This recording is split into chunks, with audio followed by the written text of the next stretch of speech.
It's difficult to get rid of every single ounce of the alcohol because it's still, in general, they're still fermented. But everyone says to me, but it's still got alcohol in it. It's like, you've got more alcohol in a banana. I think the quality of the non-alc beers is so good now that they can kind of like take that kind of initial edge off having a beer. And the quality of them now is just blowing my mind. And it's one of the reasons why I started this podcast.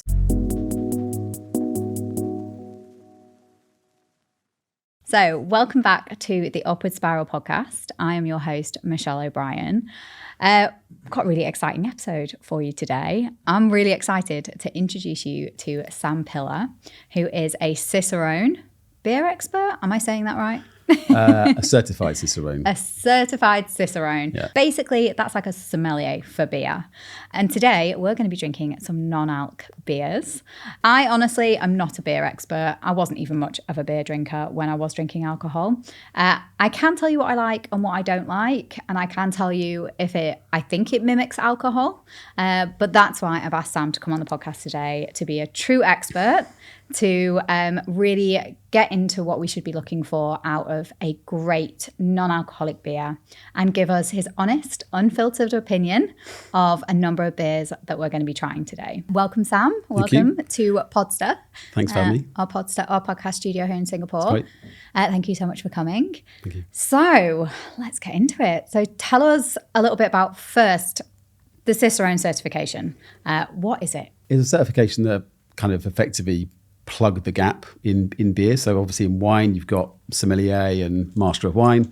But about 20 years ago in the US, in Chicago, someone called Ray Daniels created the program because there was no equivalent program for beer. So it helps to certify people that work in the industry, people that don't work in the industry like me, people that have just got a passion about beer. So there are 4 levels. The first level is certified beer server, which is for people that work in bars. Second level is certified Cicerone, which is what I am. It's about 4,000 in the world. Then you've got advanced Cicerone, which is another level up, but the gap starts to become quite big.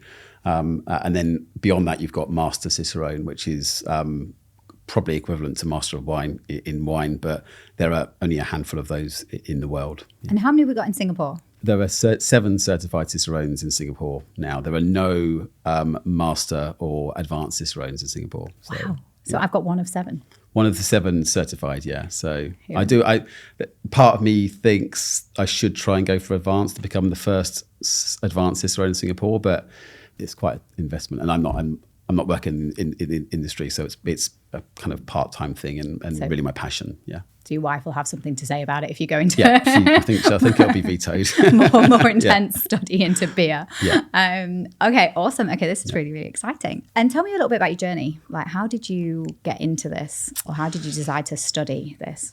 I mean, I think I got into craft beer maybe 10 to 15 years ago, probably kind of before the craft beer kind of boom really took off. And I think having gone through my earlier drinking years, drinking lager and quite kind of nondescript beers, I think got to a point in my life where I think I wanted, whether it was conscious or unconscious, something more interesting and more varied when it came to beer. So I think, I got introduced to it by some friends, and then kind of just realized there was this world of just a plethora of breweries and amazing beers, some really interesting characters that work around the industry, and then I just felt like an area that I wanted to learn more about. And then when you get into it, it's kind of it's hard to lose an interest because of the variety. And I think craft beer people generally like to try different beers. So it's just trying everything you can get your hands on, and also use Untapped. So I got into using Untapped quite early on, which is kind of a social platform for beer. So you post beer and beer reviews, and then again that becomes kind of just a thing you do when you have beer. So I didn't even know that exists. And do people share about non-alc beers on there as well? Yeah. Yeah, I think I've reviewed a couple of non-alcoholic beers on there. Okay, amazing. But yeah, I mean, it's kind of I it was a competition to myself at the time to try and kind of try as many beers as I can. It's not. I mean, I've probably tried maybe 2,000 to 3,000 different beers now, but Wow. but I want to up that number, obviously. That But only a handful of non-alcoholic beers. Okay, amazing. Hopefully we'll get to share some that you haven't tried today, as you saw me kind of lugging in all the cans from my collection. But I'm the same, kind of collecting as many non-alcs as I can and really trying to find the best ones, either kind of that independently work well as just a really amazing adult sophisticated drink, but also ones that mimic the real thing as well for when I do feel like alcohol but don't want the negative effects. Yeah. So you of course drink alcohol. Yep. Is that kind of, have you increased kind of your intake of alcohol over time, decreased? Anything happen over COVID? Are you more open to non-alc alternatives? Where's your head at with drinking? I mean, I think doing Cicerone when it naturally increased my consumption of beer. But I think especially with craft beer, because a lot of it can be quite strong, and the beer that I like is probably in the maybe 6 to 8% category. So I know what I can and can't drink, or how many I can. So I think it's kind of about keeping that in check and knowing what a session beer is versus a non-session beer. I think during COVID, everyone had more time in their hands and they were bored. So I definitely increased my consumption during that. But it also was the same time I was studying for the certification. So I had the time to do it, and had the time to try more and more beers. But I think, I mean, with the availability of non-alcoholic beers now, it gives me options to kind of plug the gap where I may have had an alcoholic drink. And I kind of see there being two ways of drinking. So mindful drinking, which is where you're spending time appreciating what you're drinking. For someone that's into beer or wants to post, making notes. And I think that's a very intentional way of drinking. And obviously I do that because I like to appreciate certain beers. But then there's also mindless drinking, which could mean lots of different things, but actually I think is more of it's what people do when they're generally socializing. So you're drinking, you're not really thinking about what you're drinking. And actually I think non-alcoholic beers are really good to tackle that more mindless drinking, because like, let's say for example, you get home from work on a Wednesday night, it's not the weekend. You probably don't want to have a few beers on Wednesday night normally, but if you've got non-alcoholic beers in the fridge, I think it's a really good way of kind of satisfying that initial desire for a beer. Because I don't think if you're having a beer on a Wednesday, you're having it because you want to be inebriated or intoxicated. It's just the kind of the habit or the something you get from having a beer in your hand and drinking it. And I think the quality of the non-alc beers is so good now that they can kind of like take that kind of initial edge off. Having a beer, like they totally kind of act as that release, or just even that crutch, that prop, having something in your hand that looks like alcohol, smells like alcohol, tastes like alcohol, but you can still get up in the morning and feel really clear-headed. And the quality of them now is just blowing my mind, and it's one of the reasons why I started this podcast and started this journey around kind of creating content. Is it's not necessarily just about kind of the sobriety element. I just couldn't believe that people weren't talking about how great these products have got and the benefits that you can get just by switching. I know it's not about switching every single drink. You could alternate a drink, or you're just not drinking on that occasion or for that one drink. Just getting people to be a little bit more open. I think my goal from today's podcast is to really convince real beer drinkers that these are viable alternatives and to just give some a go. From the beers that I've picked, I've really tried not to pick a lot of the big brands. There's going to be a few in there, but not your kind of Heinekens and your Peronis and things that everybody's used to seeing and have got access to. I'm trying to kind of unearth some more of the unusual ones, some more of the craft beers, just to kind of just show the real kind of depth and breadth of the market. So tasting, let's get into tasting. So you said with Cicerone, there are a certain criteria, things that you're looking for. We're not going to be too rigid on this podcast. We can talk about which ones we like best, but let's not score them. We'll talk about which ones we like, which ones we don't, but let's talk a little bit about the criteria. What should we be looking for in a great beer, whether it's alcoholic or not? The criteria that gets used generally in this program and kind of beer tasting generally is there's 5 different kind of parameters. And I know we're not scoring, but there are 5 parameters that I would consider. So one is appearance. So you're looking for something that looks interesting and vibrant in the glass. And I think all these criteria should apply to non-alcoholic as well as alcoholic, really, if we're doing it properly. You want something that looks good and looks appetizing. Secondly would be aroma, so the initial impression you get from smelling it. And normally, if you've got a good head on the beer, a lot of the aroma comes from the head and from the bubbles. So it's important to try and give off all the styles obviously have different characteristics, but that's really important. Then would be taste. So obviously that's self-explanatory. And then the fourth one would be mouthfeel, which is how the beer feels in your mouth. So and it depends on which style as to what you really want. But I think that's probably an area where some of the non-alcoholic beers may become a little bit short because of they struggle to sometimes have as much of the body or character as some of the alcoholic beers. And then the fifth one would be the overall. So if you were kind of your overall impression of the beer and how you feel about it. So what I'd be looking for is something that kind of ticks the boxes across all of those. But I think crucially would be kind of that the missing alcohol element can have an impact on the taste and the mouthfeel. So I'd be looking for something that is as rounded as it possibly can be. Okay, amazing. And how much do you know about how non-alcoholic beer is made? Well, I'm more of a taster and drinker than I'm a brewer. But for the certified program, you have to understand and know the brewing process inside and out.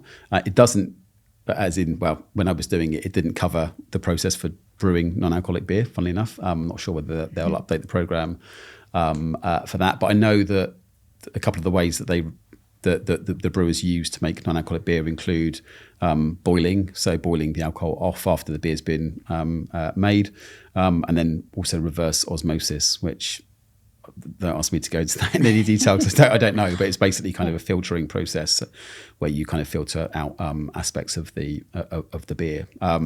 So there's nothing that's really emerged in the last few years. I don't think that has kind of driven the increase in brewing of non-alcoholic beers in the industry. I think it's the big brewers have obviously seen the opportunity and created similar equivalent non-alcoholic beers to their mainstream brands. And then you've got craft brewers who have the craft beer was accelerated through innovation and just really interesting wild brewers doing different things and playing with styles, adding new ingredients. And I think the breweries that are doing non-alcoholic beer well are the ones that are innovating and trying and adding different things into the beer to mimic or replace the lost alcohol. So there's been a huge rise in non-alcoholic beer. What do you think is driving that? I think there are probably 2 things, very, very broadly. I think the first one would be that there's people are generally more aware of their own wellness now. So I think increase in people being aware of their wellness, their own well-being, is also mental health. I think there's just a general awareness and appreciation and acceptance of the impact that alcohol can have on you. And I think I think that's driving people to think differently, but also is driving choice. I think price has also been a factor. To be honest with you, I mean, craft beer itself is, that they're generally higher quality, more premium drinks. But I think across alcohol in general, I think the increased cost of alcohol has probably put off a lot of people or has reduced people's consumption. And I think, obviously in Singapore, price of alcohol is quite extreme as it is. But I think, across the world, I think the cost of living has probably had an impact. And I regularly read that Gen Z are shunning alcohol completely, which might be driven by that. But I'm sure it's driven by the other factors as well. I did a great podcast with Holly, Gen Z, who just talked a lot about her and her friends' drinking behaviours. And first of all, they're very values driven. So they will look at an event or an occasion where drink might be involved and first of all say, okay, does this align with my values? Is this something that I want to experience or go to? And then she'll look at the 3 currencies that she has. So money, time and energy. And it's like, yes, the cost of alcohol, it's not like when we were young. I used to go £5 in and girls drank free all night. Good old days. And she was saying, no, it's obviously alcohol's a lot more expensive now. So does she want to spend that money? Does she want to spend the time and the energy, not just on the night, but the energy that you're going to lose the next day by being tired? And a lot of the time, she might go, yes, I want to go to that event, but no, I don't want to feel those things. So I don't want to lose any of these currencies. So I'm going to choose a non-alc or I'm going to drink water. I'm not going to drink. Yep. And I think they're just a lot more firm in knowing who they are and what they want and what their values are, that they're a lot more comfortable. And I think we ever were to say, you know what, no, I'm not drinking tonight. And for everyone else to just accept that and say, yeah, okay, that's cool. Yeah.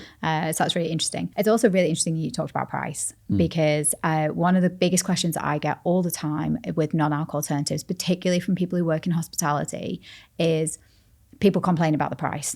The non-alc beers are the same price or maybe $1 less than an alcoholic beer. The wines, the spirits, everything's the same price. Why is it so expensive when it's not got the tax? And a lot of time I find myself having to explain to people, well, the craft and the level of detail that's gone into them, especially kind of with the wines and even the beers, they've gone through the exact same process as creating a craft beer and then some because they've been de-alcoholized. And I think there's still kind of, it's taking people a bit of time to kind of wrap their head around, paying the same for us or a similar price to an alcoholic drink. And I think there's also kind of that mentality of, well, I may as well just have a soft drink or I may as well just have a water if I'm not drinking. It's each to their own. Yeah, I think, for craft beer options, they are generally sufficiently cheaper, I think, to kind of, I think maybe if you're going to kind of compare a mainstream lager with a non-alcoholic version, they're probably not that different. But I think because of the price is so high of craft beer, particularly here, the non-alcoholic versions can be cheaper enough to not question it too much, I think. And really, as I said, the process to make it's still a fermented drink. There's still alcohol in it at some point. So the process that they go through to make it isn't necessarily hugely different. So it's the prices aren't going to be that much cheaper. And I have actually got one kind of question as well, just like we've just spoken a little bit about the process, is a lot of the non-alcoholic beers are 0.5%. Tell me why that is. It's difficult to get rid of every single ounce of the alcohol because it's still, in general, they're still fermented, which obviously means the yeast is consuming sugars and starches within the process. So it's not always possible. There are some complete 0.0s out there.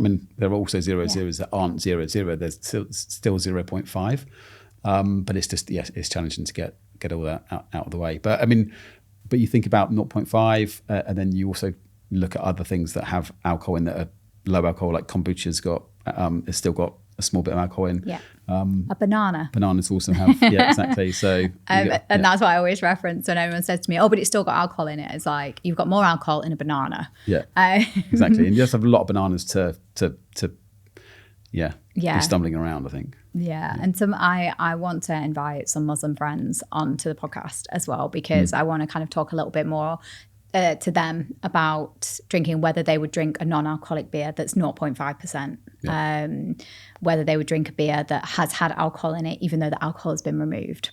So I know there's kind of plenty of groups out there who don't drink for religious reasons, and I'd love to know kind of where the line is drawn. Again, it might be different for different people, but that's something to consider as well.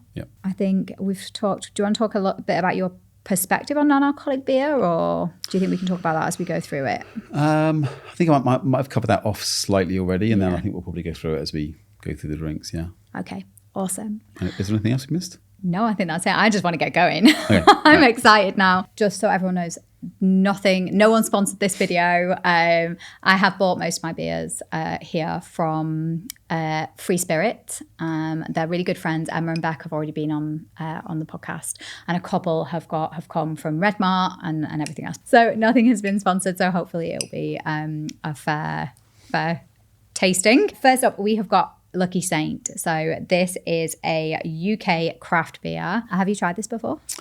I have. Yeah. Yep. I have too. But only once. So I like this one a lot. So we're starting with one of my favourites for sure. Let's get into it. This is the only one I've tried. Okay, right. You show me how to pour. If there's a way of getting it, so it's looking really good. There are various different ways that are suggested. You should be able to pour right down the middle. But the problem is, because it's a lager, it's generally a bit fizzier. So it's probably worth doing it at a bit of an angle, like you would 45-degree angle. That's actually poured pretty badly. So okay. I'll do it a bit slower. I was about to say, I'm definitely not. We're definitely going to have to use new glasses because I'm not going to be able to drink this much. Okay, that's fine. The head is where a lot of the aroma comes from. So it's not a bad thing having a decent sized head on the beer. Okay, so first thing we're looking at. So we're looking at the appearance, which I think Lucky Saint is a lager, right? It's just a lager. Yeah. A lot of the lagers like this would be kind of straw coloured, so straw/gold. Yeah. So it looks pretty good, and it's also got bubbles moving to the top, so it's pretty nicely carbonated. It's slightly cloudy, but that's okay. But it looks great. It looks like beer. Awesome. And then the second thing we look for is the head. Well, the second thing is aroma. To maximise that, you need to give it a little bit of a swirl like that, so it releases the aroma from the head. There are a few different ways of sniffing it. So there's like a short sniff and a long sniff, and then like what's called a drive-by. So lagers generally are they're not that hoppy. So they generally smell of, kind of crackers or biscuits or bread. So kind of quite decent malty flavours, but it smells pretty good. Yeah, it's a bit sweet. It's quite a little bit caramelly almost. Then the third one would be taste, obviously. So, and then when you taste it, kind of like roll it around your mouth and then swallow it. I'm excited. Much like you do with wine, but without spitting it out. Yeah. Okay.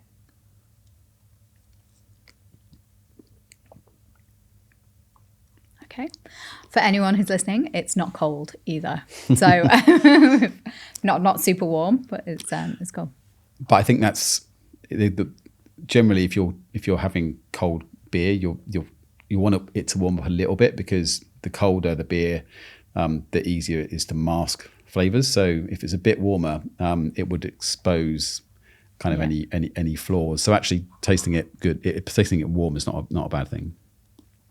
See, I like it, but I can't. For me, I'm still so new to this that I can't tell you what I'm tasting. Not like wine, where I can say, oh, I get a bit of cinnamon or I get a bit of something else. Like, to me, it just tastes like beer. Yeah, I mean, I think with lager, it's going to be, and it does taste a little bit general malty, biscuity taste. It's a little dry afterwards as well. It is dry. I think that's what I find with a lot of the non-alcoholic beers. They're all quite dry. My personal preference is I don't really like dry drinks, so that's why I think I'm quite fussy about non-alc beers I have.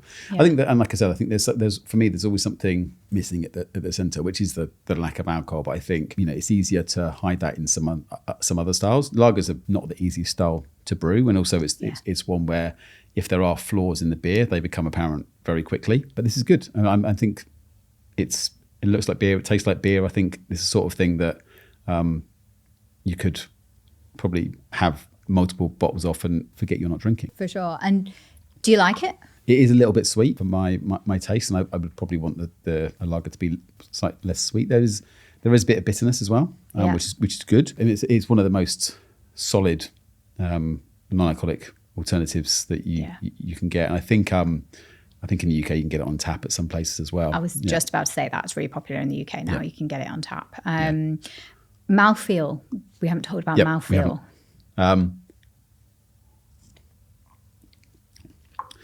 With a lager, it's going to be the mouthfeel's generally, it's not like there's not a lot of body in the beer compared to other styles. So a lager should be quite crisp and refreshing.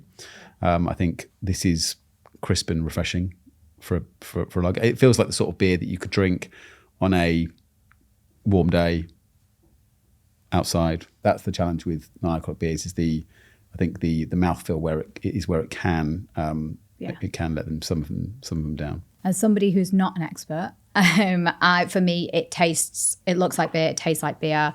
I wouldn't necessarily know it was non-alcoholic if someone kind of gave it to me. Again, I'm not that level of expert, and it's something that I could really enjoy. I could put a lemonade top on, and Part of the way I look at the non-alcoholic beers is I've tried a number of non-alcoholic beers, not that many, but I think I've had some non-alcoholic beers that are actually better than some alcoholic beers I've tried, because especially in lager, where there are actually some pretty mundane or substandard lagers around, I think some of the non-alcoholic beers are actually tastier than some of the bad lagers. Well, that's it, isn't it? It's like you can't hide like behind the alcohol. You've got to have like a really, really amazing product. And I think it's the same with non-alc wine as well.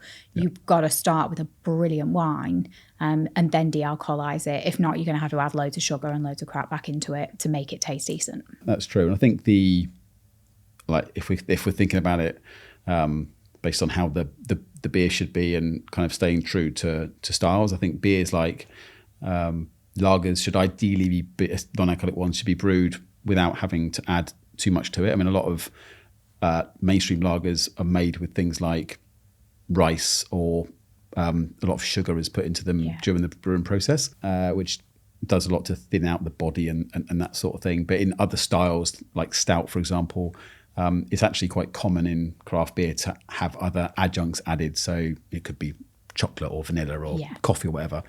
So actually, with some of those styles that are more complex, the brewers can add more adjuncts and get quite creative with it. Some of those, like there's brewers like Mash Gang, for example, in the UK, who look and behave. They're a non-alcoholic brewery exclusively that look and behave like a craft beer brand, and they do beers across the whole spectrum, and they've been very good at using ingredients that help to just kind of lift the flavour and make it taste like an alcoholic beer. That's a great segue into the next one, Drop Bear Yuzu Pale Ale. They are brewed in the UK, in Swansea, Wales. I can talk quite freely about this one because I have interviewed Joelle, who is one of the co-founders of Drop Bear, and they are amazing because they've got a series of different alcohol-free craft beers, all beautiful, all different flavors, and how they will tend to encourage people to drink them is on a paddle. Really, and again, I loved when I spoke to her about the craft beer experience. It's one thing kind of producing a great non-alcoholic beer, but actually being able to create different ones with different flavors, and really going through that experience of trying them and talking about them and talking about the different flavors. I loved it. It just wasn't about creating a non-alcoholic beer. It was about replicating the experience. Yep. You do the honours. Sure. I've not tried any Drop Bear before. But. Yeah, and I love their branding. So Joelle's Welsh, and then her partner is Australian. And there's an amazing story about why they called it Drop Bear on an earlier podcast. Too fast on that one again. So they look so good. It looks so golden and so lots of bubbles in here. I mean, that's very, very clear. I mean, pale ale should be quite, generally most pale ales are fairly clear. Yeah. But that looks great, doesn't it? Yeah, it looks really nice, really refreshing. Yep. The bubbles are popping quite quickly. Yep.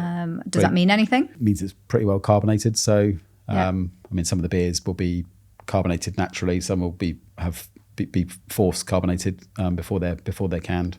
But it looks good. I mean, it looks like it's going to be crisp and refreshing. So, but I think with a pale ale, generally they've got some hop aroma. So there'll be a bit.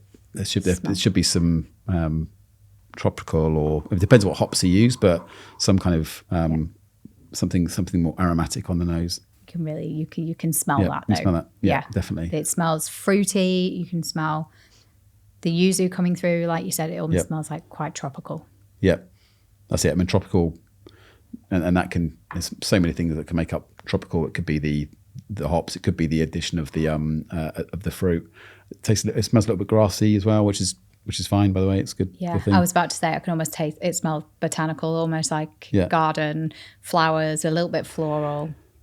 I see between this and the like there's so much here as a non-drinker that I can smell versus kind of the last one that just smelled like beer. Yeah, it's kind of herbal as well. I think, and I've tried to do is do side by side tastings of non-alcoholic and alcoholic beers to see if I can notice a difference.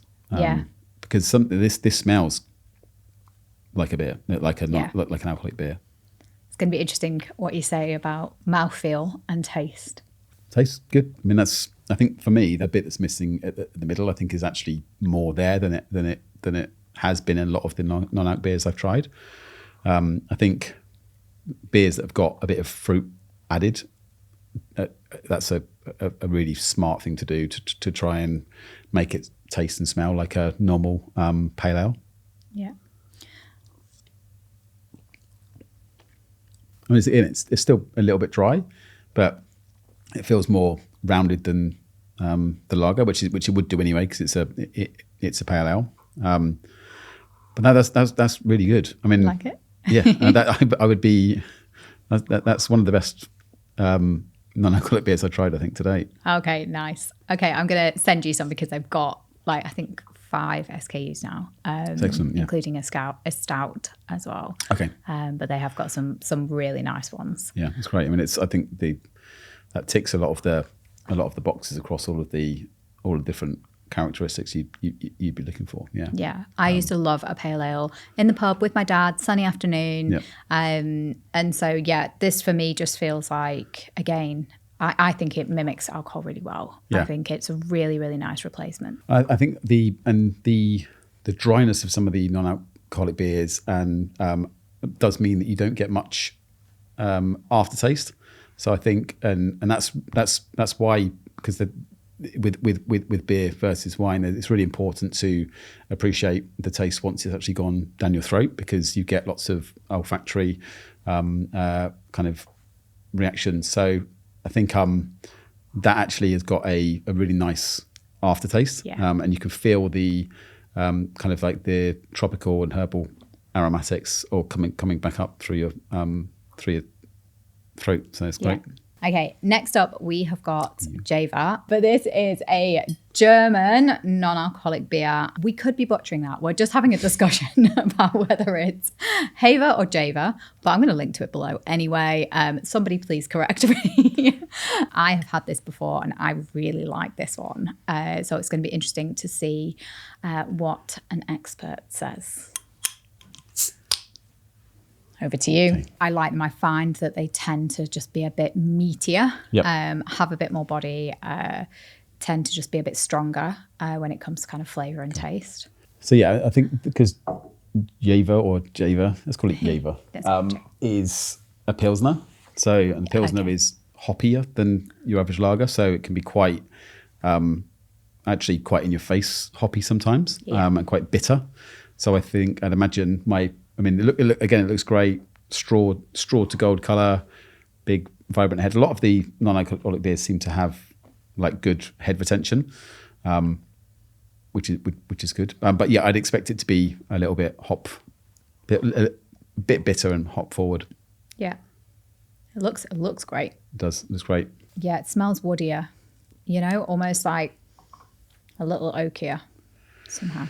I think it's not dissimilar to.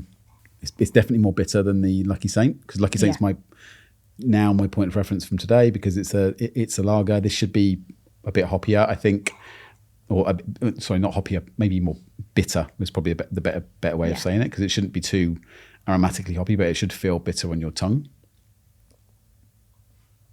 It just feels like a real beer to me. I don't know if that's, just cheap, maybe. No, not cheap, because it doesn't taste cheap. But I think I think maybe when I did drink beer, I'd be more likely to drink beer at like a Bavarian beer house or Oktoberfest. It feels like it could be more of an Oktoberfest type beer than say a Lucky Saint. Yeah, I think because it's the Pilsner, it's got different. It's a different, definitely a different beast. I think again, it's still quite dry. This for me, I think that a lot of the lagers are quite dry. It's not as moorish as the pale ale.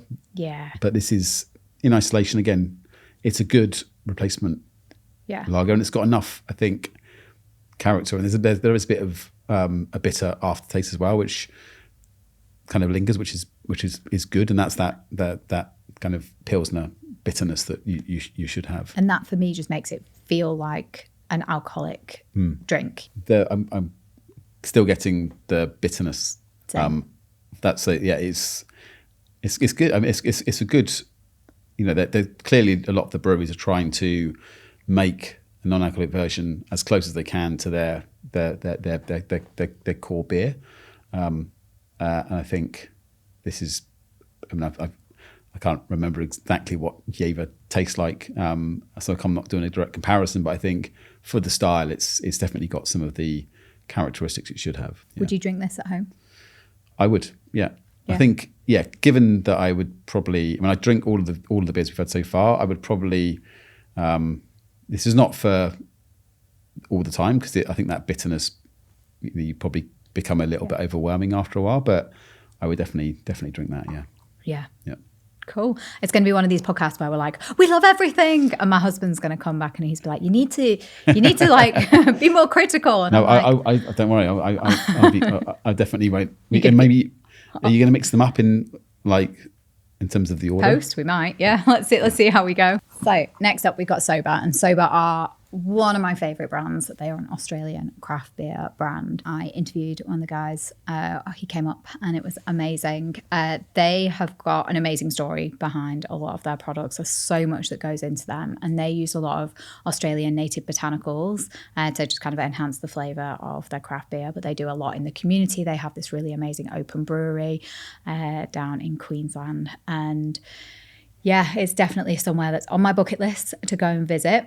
So today we are going to be trying the Finger Lime Cerveza. I'm going to be honest with you and say out of all of their products, I love this one. I enjoy it a lot. It's not my favourite. My favourite is their pepperberry. But let's go. Okay, great. Let's give it a pour. I'm not aware of what Finger Lime is, but it's a... I think it's an Australian native botanical of some sort. But they, again, very similar to Drop Bear, have a number of SKUs. And all very different, really lean into kind of that craft beer experience as well. A great story. And I think that's what's so nice about a lot of these products, you know, whether it's kind of Lucky Saint or whether it is kind of Sober and Drop Bear and some of the other ones that we're going to try. A lot of them have got these great stories, these kind of, they're independent owned, really amazing kind of founder stories. And in some cases, the founders aren't even sober, you know, they're not, they're just, they drink alcohol, but they're just looking for some amazing non-alcoholic options as well. I mean, I can't see what it says the style should be, but I think it's probably like a lime lager. But again, looks really good. I mean, it often with beer and craft beer, sometimes it's hard to be critical because it often looks quite nice and appetizing. In some other styles, maybe in IPA and pale ale, sometimes they can come out kind of looking quite murky, but with the clearer styles, they're generally going to look pretty good and pretty appetizing. I thought the lime would smell stronger or so sweeter. I'm definitely getting citrus. It's definitely again, that smells. I mean, it doesn't smell like a non-alcoholic beer from just the kind of initial sniff.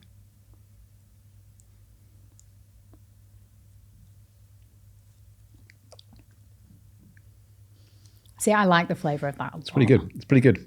Kind of, there's a fruitiness down the middle, which is often, and it's that middle bit that it's quite hard to describe it, but it's the middle bit that I always find that's missing, or often find that's missing with non-alcoholic beers. But that's actually got, I think, the citrusiness just like completely hits it down the middle. It's great. It's sweet, but it's not, you know? I feel like you're getting loads of different flavors here. Yeah. You're getting kind of the citrus, you're getting almost the sweetness, but you're getting the hops. It's still dry, and it's a little bitter. You're almost getting a lot. There's a lot going on here. I feel like the lime, the citrusy aspect, and fruit in these styles is a really, really good addition, because it helps them to taste more refreshing, helps them to mimic alcoholic styles more. Again, dry, I would say, a bit too dry, but again, I think it feels like a refreshing beer for a warm day. Yeah. It's so funny about the dryness. You'd think that the alcohol would be causing the drinks to feel dry, not the lack of it. Do you drink this? I would. I think I still the what was the second one we had? Drop Bear, Yuzu Drop Bear. Pale Ale. Yeah, I'm not going to make comparisons to all of them, because I don't want to. I think that's an unfair way of appraising them, but I think I would choose the Drop Bear over this one. Some of the non-alcoholic beers I've had that I haven't really liked have been dry and also a little bit kind of papery and cardboardy. Yeah. Just in terms of the way the way they smell and just that kind of paper taste. Not that I eat paper very often, but like that kind of just slightly woody sort of nondescript taste. But again, that's solid. I think the quality of the non-alcoholic beers has improved so much in the last few years. Yeah. I remember 20, 30 years ago, there were very, very, very limited options, maybe one kind of brand on the market, and they were kind of mocked for being not particularly tasty. But now they're tasty, and they hit a lot of the high notes. Yeah, they do. Okay, but the next one is a bit of a classic. It's Schneider Weiss, I think. So Schneider Weiss, German, alcohol-free. I think, did it say Pilsner on the front or lager? It's a Weiss beer. It's a wheat beer. So the reason why I've added this in is because I find these really strong tasting. Yeah. They're normally, wheat beers are normally a lot more aromatic. Yeah. And so what I did, I've got a YouTube video of me sitting on my balcony drinking 13 different alcohol-free beers. This was one that kind of came up that I remember that just really stood out from the ones that I tried on that video as being something that was quite strong and mimicked alcohol really well. So Weiss beer is normally served in the kind of vase glasses. So the ones that have got the bulbous there and then quite narrow there, because that's designed to show off the head, because the head's always massive in these beers. So that looks amazing. I mean, I think if that was poured into a Weiss beer glass, it would look as good as a normal Weiss beer. Yeah, it smells like bread. It does smell like bread. Yeah, it does. Very bready and doughy. Yeah, which makes sense. For a wheat beer. Yeah.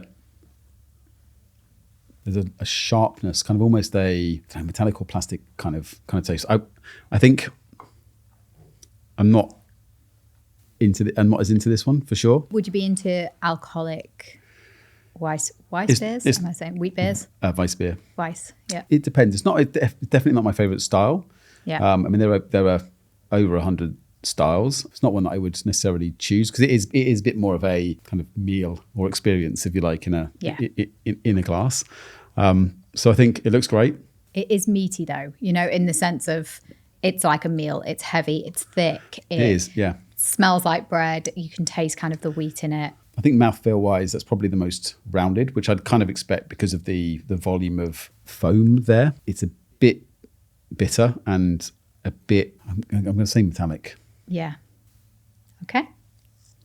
It's good. Finally, so one that we're not like, yay.